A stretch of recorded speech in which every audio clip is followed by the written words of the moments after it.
का अभी वहाँ पर जो बजट सेशन होगा उसको पारित करके उससे पहले हम all India people science network और भारत ज्ञान विज्ञान समिति की ओर से हम दिल्ली चलो एक कैंपेन कर रहे हैं। उससे पहले पूरा हमने तय किया है कि देश के कम से कम 2 लाख हमने शिक्षा संवाद करेंगे इस मसौदे को लेके, और वो शिक्षा संवाद को करना चाहे, संक्षिप्त टिप्पणी करना चाहे या सवाल किसी को करने हो तो अभी ये खुला सत्र है, आप लोग अपने सवाल टिप्पणियां कर सकते हैं।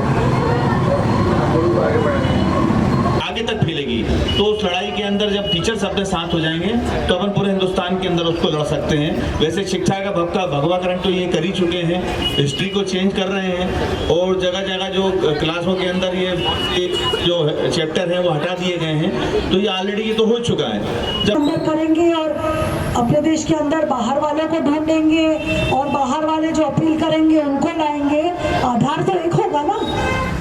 आधार तो संविधान के विरोध में नहीं हो सकती है। संविधान में धर्म का आधार नहीं है, जाति का आधार नहीं है। पर इन विचारों को हमको फैलाना चाहिए ताकि लोग जागरूक हो सके। धन्यवाद। वैसे बस एक जानकारी मैं जोड़ दूं कि ये जो सत्याग्रह चल रहा है इसका फेसबुक पर भोपाल सत्याग्रह नाम से एक पेज है जिसपे लाइव फीड की जा रही है। आप लोगों से रिक्वेस्ट है कि उस पेज पर जाएं और वो जो लाइव फीड है जब वीडियो के रूप में उपलब्ध रहेगा उसको शेयर करें, अधिक से अधिक लोगों के बीच बांटें। अर्थात इंडिया राज्यों का संघ होगा। अंग्रेजी में लिखा है India that is Bharat will be union of states.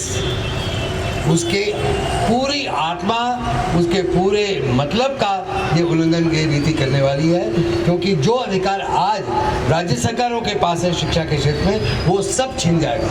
कुछ अभी टाइम नहीं थी आपको। नमस्कार, मैं विवेक हूं और आप देख रहे हैं द लोक नीति। रैली के लिए भी और इस समय हम मौजूद हैं भोपाल मैदान में, क्योंकि अंततः हमको बीते 10 दिनों से यहाँ पर सत्याग्रह चल रहा है सीए और एनआरसी के खिलाफ में, और आज सत्याग्रह का 10वां दिन अपने देश को, और आज 10वें दिन यहाँ पर जो माहौल है अभी, और जब मैं साथी अभी आ रहा था यहाँ पे तो शशांक मेरे साथ हैं, मेरे सहयोगी, और वो कह रहे थे कि गुरु बड़ी ठंड है। मैंने कहा वाकई में ठंड बहुत ज़्यादा है, और जिस तादाद में लोग बाग यहाँ पर आए हैं और एक दूसरे को सपोर्ट करने आ रहे हैं वो देखकर बहुत अच्छा लगता है। कितनी भारी ठंड के बावजूद भी लोग बाग यहाँ पर मौजूद हैं, और सबका एक सुर में यही कहना है कि संविधान के आधारभूत ढांचे के खिलाफ जो भी कुछ होगा उसको ये लोग सही इसका विरोध करेंगे, और न केवल विरोध करेंगे बल्कि एक सुर में इसके खिलाफ भी बोलेंगे। तो प्रसिद्ध शिक्षाविद अनिल सतगोपाल जी हमारे साथ हैं, उनसे हम जानने की कोशिश करेंगे कि किस तरह से अभी वर्तमान में शिक्षा की नीतियां चल रही है और क्या कुछ इसका असर होगा भविष्य पर। तो सर, वर्तमान शिक्षा नीतियों पर आपका क्या कहना है? इस समय हम लोग एक लड़ाई लड़ रहे हैं। जो नई शिक्षा नीति केंद्रीय सरकार राष्ट्रीय शिक्षा नीति 2020 के नाम से तैयार कर चुकी है, उसके खिलाफ हम लोग आवाज़ बुलंद कर रहे हैं। और वो इसलिए क्योंकि शिक्षा नीति के 3 या 4 बड़े खतरे हैं, मैं उनका जिक्र कर दूंगा। एक वो है कि बड़ी तादाद में देश के बहुजन बच्चे और युवा, जो देश की आबादी का 85% हैं, दलित, आदिवासी, मुस्लिम, ओबीसी और विमुक्त जातियां और घुमंतु जातियां, ये देश की आबादी का 85% है। इनको पूरी तरीके से स्कूल के सर से ही बाहर करना शुरू कर दिया जाएगा, और बहुत ही इनमें से मुश्किल से 8-10% लोग होंगे जो 12वीं क्लास के आगे जा पाएंगे, उनको उसकी इजाज़त ही नहीं मिलेगी, और आगे उच्च शिक्षा में भी नहीं जा पाएंगे जो थोड़े से निकलेंगे। उच्च शिक्षा अब पूरी तरीके से दुनिया की कॉरपोरेट पूंजी को सौंपी जा रही है, दुनिया की कॉरपोरेट पूंजी को सौंपी जा रही है। इसमें विदेशी प्रत्यक्ष निवेश का स्वागत किया जा रहा है, और इसके साथ जो एक स्कूल कॉम्प्लेक्स की योजना लाई जा रही है जो तहसील हेडक्वार्टर पे, ब्लॉक हेडक्वार्टर पे, ज़िला हेडक्वार्टर पे खोले जाएंगे, और बहुत ही आधुनिक स्कूल होंगे, पर वो केवल देश के 15% लोगों के लिए होंगे जो मध्यम वर्ग के हैं, ऊपरी मध्यम वर्ग के हैं, और बाकी सब जो 15 लाख स्कूल देश के हैं वो बंद करने की योजना है। ये 15 लाख स्कूल बंद करने की योजना है। आप जो योजना बता रहे हैं कि ये जो नई योजना है, नई नीति तो नई नीति, योजना नहीं, नीति है, नई नीति संसद में जाने वाली है पारित होने के लिए। अच्छा, अभी आई नहीं है। तो क्या है, गवर्नमेंट ने रिलीज कर दी, अभी संसद में नहीं गई है। तो सर ये बताइए कि शिक्षा में तो हमने आज तक कभी भी धर्म और जाति और वर्ण को नहीं सुना है, स्वयं भी पढ़ाई करी है और सबके साथ ही पढ़ाई होती है। पढ़ाने वाला कौन होता है, पढ़ने वाला कौन होता है, ये ना धर्म से तय होता है ना जाति से, ये ज्ञान से तय होता है ना। तो ऐसा मसौदा तैयार करने में मंशा भी क्लियर हो रही है, लेकिन इसका तो सीधा सीधा विरोध होना चाहिए। तो क्या अभी तक ये लोगों के बीच में नहीं पहुंच पाई है बात, या फिर ये जो मंशा है इसको छुपा के रखा गया है? देखिए, ऐसा है कि ये पहली रिपोर्ट इसकी आई जून 2019 में, 484 पेज की, केवल 2 भाषाओं में, अंग्रेजी हिंदी। तो अंग्रेजी पढ़ने वाले लोग देश के 15% से भी कम है, जो थोड़ा बहुत भी पढ़ते हैं, थोड़ा बहुत भी पढ़ते हैं। और वो बाकी लोग हिंदी भाषी क्षेत्र के हिंदी पढ़ते हैं। इसका मतलब सरकार नहीं चाहती थी कि तमिलनाडु के लोग पढ़ें, मेघालय के, नागालैंड के, असम के, बंगाल के, उड़ीसा के, महाराष्ट्र के, ये लोग पढ़ें, ये भी नहीं चाहती सरकार। तो उस पर बहुत प्रोटेस्ट हुआ। तो प्रोटेस्ट में उन्होंने उसकी एक समरी 2 पेज की निकाल दी, पर वो भी बड़े 2 पेज नहीं, समरी तो 2 पेज की जो वही थी जो बड़ी रिपोर्ट में लिखा था, उसकी समरी थी 2 पेज की, जिससे कुछ समझ नहीं सकता कोई भी। थोड़ा सा नहीं, मैं तो 484 पेज समझा सकता हूँ आपको। नहीं, वही। तो आगे सुनिए, उसके बाद उन्होंने कहा कि इस पे विचार चाहिए, तो लोगों ने विचार भेजे, तो सरकार ने कुछ नहीं किया, उसका एक्नॉलेज तक नहीं किया, चुप रही सरकार। उसके बाद सरकार ने अक्टूबर 2019 में उसका दूसरा रूप दिया, 484 पेज की जगह 55 पेज का रूप दिया, और उसमें बातों को जितना उसमें खुल के सामने आ गई थी उसको और छिपाया, ताकि लोग समझ नहीं पाए। उसको भी समझना मुश्किल था, भाषा के कारण भी और 484 पेज के कारण भी। तो अब इन्होंने 55 पेज में और चतुराई से छिपाया, पर तब भी हम लोग समझ गए कि असली एजेंडा क्या है। पर अब इन्होंने एक नई रिपोर्ट निकाली है पिछले महीने, वो 2020 की रिपोर्ट के नाम पे आ रही है, नई नीति की रिपोर्ट है, और वो 60 पेज की है। उसमें और भी चतुराई से छिपा लिया, तो हमने तो मेहनत करके उसको भी समझ लिया। तो इसके 3 बड़े एजेंडा हैं। नंबर 1, बहुजनों को, देश के बहुजनों को बाहर करना, नंबर 1। नंबर 2, बड़ी तादाद में स्कूलों का निजीकरण करना, और उसमें वो भी सरकारी मदद से निजीकरण करना, सरकारी पैसा दे के उनका निजीकरण करवाना, और हमारे कॉलेजों को, यूनिवर्सिटियों का भी भारी तादाद में निजीकरण करना, विदेशी विश्वविद्यालयों को यहाँ पे जगह देना, शिक्षा को महंगी करवाना, ये इनका दूसरा बड़ा एजेंडा है। और तीसरा जो एजेंडा है, इसके ज़रिए हिंदू राष्ट्र की ज़मीन तैयार करना।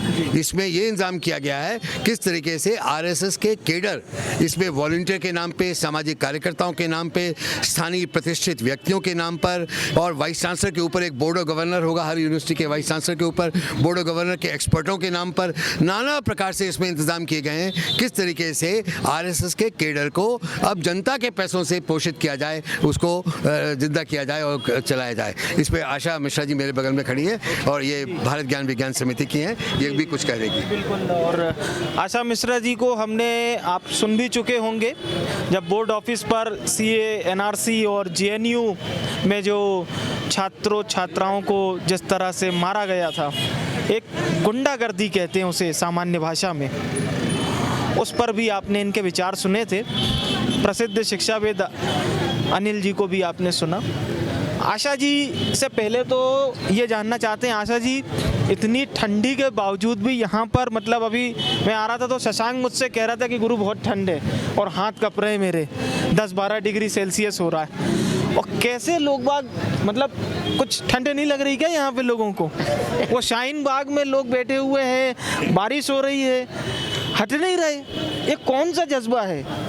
देखिए, इसका मतलब ये समझ लीजिए, जो कुछ हो रहा है जनता को पसंद नहीं आ रहा है, ये समझ लीजिए। जनता खारिज कर रही है, जनता सब कुछ खारिज कर रही है, इसलिए इतना ठंड, इतना लाठीचार्ज, इतना मार, इतना टियर गैस छोड़ने के बावजूद भी लोग सड़क पे आ रहे हैं। हमने कल देखा, बड़े प्रसिद्ध पत्रकार हैं रवीश कुमार जी, उन्होंने इंस्टाग्राम पे एक वीडियो डाला था कि जामिया के जो टूरिज्म विभाग के बच्चे, उन्होंने अपना पेपर ही छोड़ दिया, बॉयकॉट कर दिया पेपर को, तो मतलब पेपर नहीं दिया, और वो निकल गए कि नहीं भैया, जो जेएनयू में जो छात्र छात्राओं का जो सर फोड़ा गया, हम उसके खिलाफ हैं। तो ये भी एक कहीं ना कहीं दिखाता है एक यूनिटी को। इसको किस तरह से देखते हैं आप? जिस तरीके से उस दिन रात को भी जेएनयू में हुआ है जी, आप देखिए, शाम से चीज़ें चल रहा है, शाम से नहीं, बहुत पहले से ही चल रहा होगा चीज़ें। आप देखिए, जब जेएनयू में, जब जामिया में हो रहा था, आपको थोड़ा 2 घटनाएं बताता हूँ। जब जामिया में हो रहा था तो उस पुलिस ने किसके आदेश को इंतज़ार किया? नहीं किया, वो सीधा घुस के लाइब्रेरी में घुस गए पुलिस, बाथरूम में घुस गए। बाथरूम में घुस गए पुलिस। किस तरीके से उन्हें जामिया में किया। और आप उधर देख लीजिए, जब जेएनयू में हुआ आप चुपचाप देख रहे थे लोगों के ऊपर कैसे माने मारपीट हो रहा था, परेशान हो रहे थे लोग, चिल्ला रहे थे।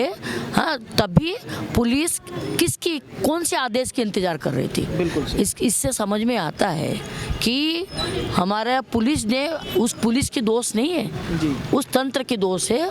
उस तंत्र ने उसका सही तरीके से निर्देश दिया था कि आपको क्या करना है।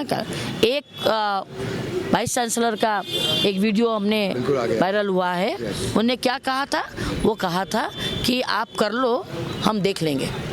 एक वीडियो आ रहा, माने उस सर्वोच्च संस्थान का मतलब जो करना है कर लो, हम देख लेंगे, हम है ना, ये बताया गया।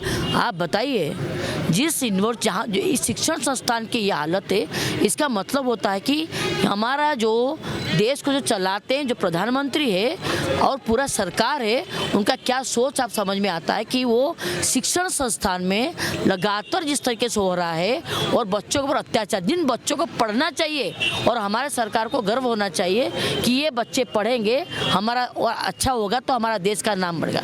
लेकिन हमारा सरकार उल्टा क्या करते हैं, उसको रोकने की कोशिश करते हैं और लोकतंत्र के नाम से किसी तरह के तानाशाही चलता है। ये कभी ऐसे नहीं हुआ था, इमरजेंसी के समय भी ये नहीं हुआ था जिस तरह खतरनाक अभी हो रहा है। एक मीडिया रिपोर्ट भी आई थी जिसमें ये बताया गया था कि जेएनयू में विदेश से भी बच्चे आके पढ़ते हैं, तो जो विदेश में उनके परिजन रह रहे हैं वो इतने डर गए कि अपने बच्चों से मिलने आए और अब कुछ दिनों के लिए उनको लेकर जा रहे हैं। तो जब जेएनयू में यह मामला होता है तो हम तो इसे अपने देश में देख रहे हैं, इसका असर विदेश तक होता है। तो क्या लगता होगा वहाँ के जो बड़ी बड़ी यूनिवर्सिटी है, हार्वर्ड है, कैम्ब्रिज है और स्टैनफोर्ड है, हम तुलना तो उससे करते हैं, लेकिन क्या इस तरह की चीज़ें। लेकिन उसके बाद ये भी देख लीजिए, क्योंकि हम भी उस इंफॉर्मेशन, उस न्यूज़ से भी हम भी देख रहे हैं, बहुत ज़्यादा विदेशों में भी इसका पूरा विरोध हो रहा है, हर जगह पे हो रहा है। और हमारा ये जेएनयू या हमारा यूनिवर्सिटी ये इतने अच्छे हैं जेएनयू वगैरह कि उसका ये असर नहीं पड़ेगा, उसका पॉजिटिव असर पड़ रहा है लोगों को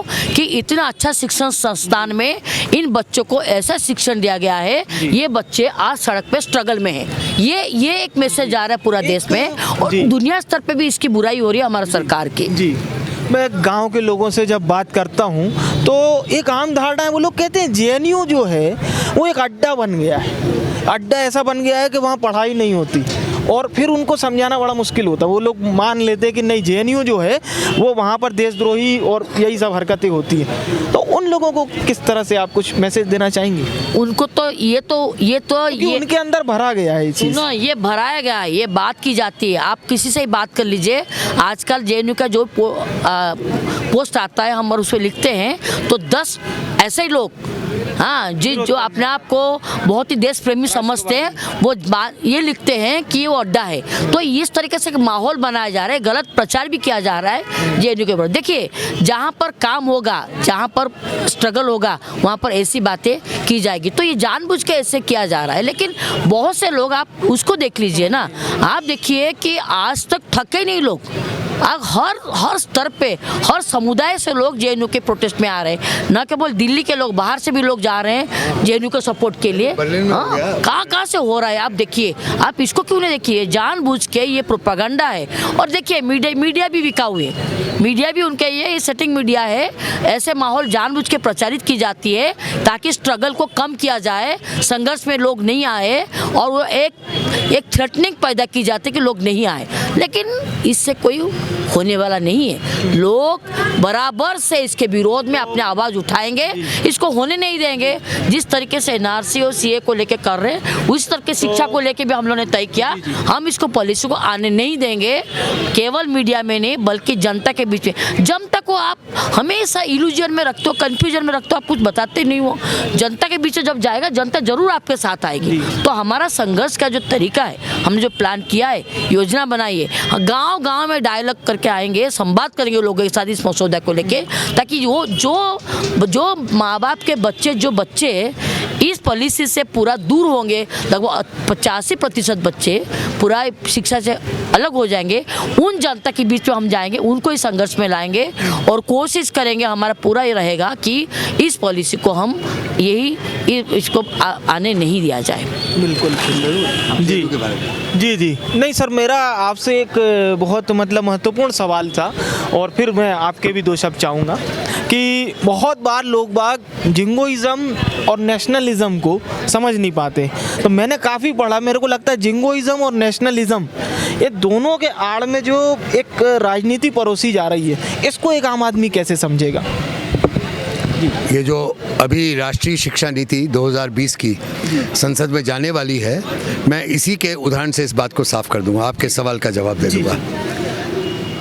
इसमें उच्च शिक्षा को लेकर हमारे कॉलेज और यूनिवर्सिटी को लेकर, professional education, medical college, engineering college, management institutions, इन सब को लेकर ये बात कही गई है कि सरकार जो प्राइवेट कॉलेज यूनिवर्सिटियाँ खुल रही हैं और जो सरकार के पैसों से खुली हैं, चाहे राज्य सरकार चाहे केंद्र सरकार, उनके साथ एक ही ढंग का व्यवहार करेगी।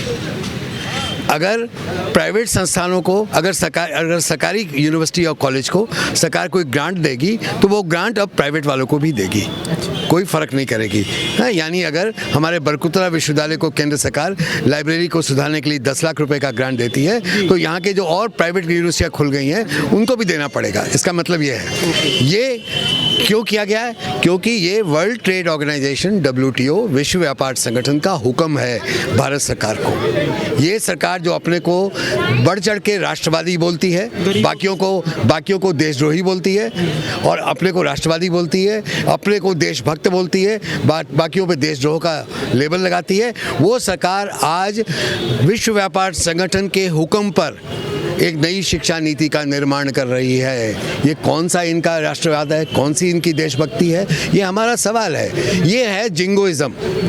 आप वास्तव में देश के साथ नहीं हैं, वास्तव में राष्ट्र के खिलाफ हैं, देश के खिलाफ हैं, लेकिन आप लगातार राष्ट्रवाद और देशभक्ति की बात करके जो बेरोजगारी का सवाल इसको दबाते हैं, आर्थिक मंदी का सवाल बढ़ाते हैं। आज गरीबी बढ़ रही है, गैर बराबरी बढ़ रही है, आज आदिवासियों को जंगल से बाहर किया जा रहा है, उनकी ज़मीनें छीनी जा रही हैं, आज सुप्रीम कोर्ट को कमज़ोर कर दिया गया, रिजर्व बैंक ऑफ इंडिया को कमज़ोर कर दिया गया, CAG को, कैग को कमज़ोर कर दिया गया, CBI को कमज़ोर कर दिया गया, RTI को भी इन्होंने डाइल्यूट कर दिया, RTI को भी डाइल्यूट कर दिया। यहाँ तक कि जो हमारा फंडामेंटल राइट आर्टिकल 24 में है कि 14 साल से कम उम्र के बच्चों से बाल मजदूरी नहीं करवाई जाएगी, उसको भी अमेंड कर दिया। अभी हम देख रहे हैं सरकार से जुड़े हुई कुछ लोग कहते हैं कि मतलब सोशल मीडिया को लेकर भी नए रूल लाए जा रहे हैं। तो देखिए, जितनी संवैधानिक संस्थाएं हैं जिनकी मैंने अभी सूची दी, उन सबको मतलब जिसके माध्यम से जो प्रचार की अभिव्यक्ति है, क्योंकि ये सरकार किसी भी स्वतंत्र अभिव्यक्ति,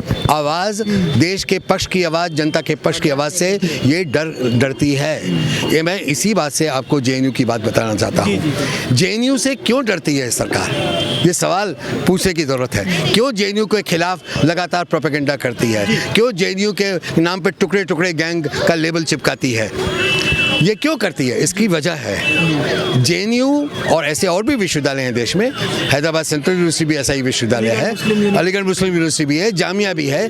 ये वो विश्वविद्यालय है जहाँ देश के गरीब यूनिवर्सिटी भी जी वो भी है, जहाँ पे देश के गरीब तबके के लोग, बच्चे पढ़ने आते हैं, जो दलित हैं, जो आदिवासी बैकग्राउंड के हैं, OBC हैं, मुस्लिम हैं, इस बैकग्राउंड के बच्चे यहाँ पढ़ने आते हैं। और इनको पढ़ाने के लिए जो फैकल्टी है वो विश्व विख्यात फैकल्टी है। उसके जो प्रोफेसर्स हैं वो दुनिया के लेवल पे, अपने अपने विषयों में दुनिया के लेवल के विद्वान माने जाते हैं, उनकी इज्जत दुनिया भर में है। इसलिए विद्वान प्रोफेसर आज देश के गरीब बच्चों को पढ़ा रहे हैं, उनको यूनिवर्सिटी की शिक्षा दे रहे हैं। इसके लिए खास इंतज़ाम किया गया कि गरीबी के कारण या इनके थोड़े अंक कम आ गए, क्योंकि सरकारी स्कूलों में गए, वहाँ पढ़ाई लिखाई ठीक नहीं थी, इसलिए इनका अंक कम आ गए, इसलिए वहाँ पर एक स्पेशल डेप्रीवेशन पॉइंट का एडमिशन का एजेंडा आज से 30 साल पहले शुरू किया गया। वो भी ये ख़त्म कर रही है सरकार, ताकि ये डरती है कि कहीं गरीब तबके के बच्चे, शोषित तबके के बच्चे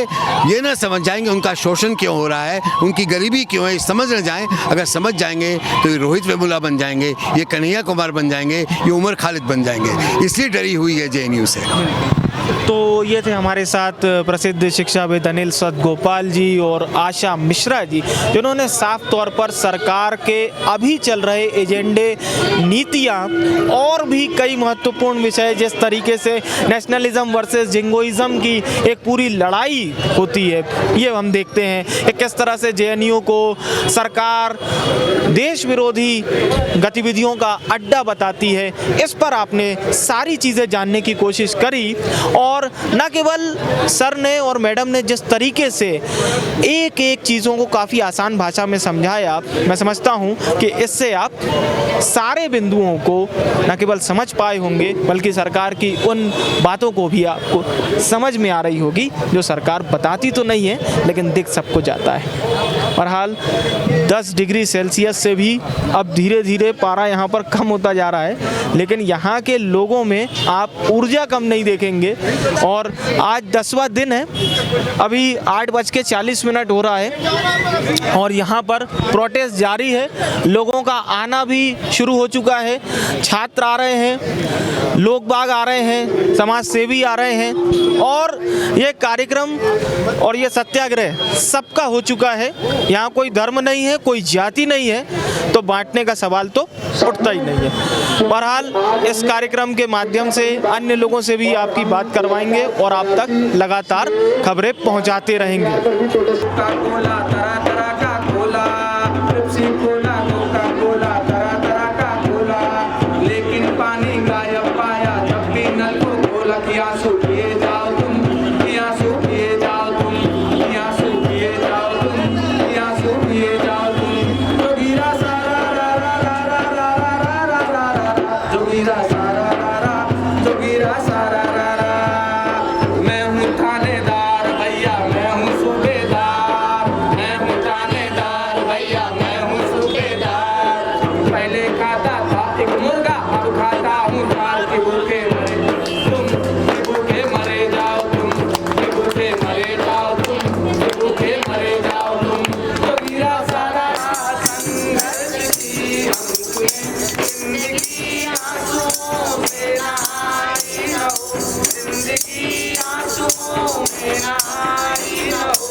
भावना में लिखा है,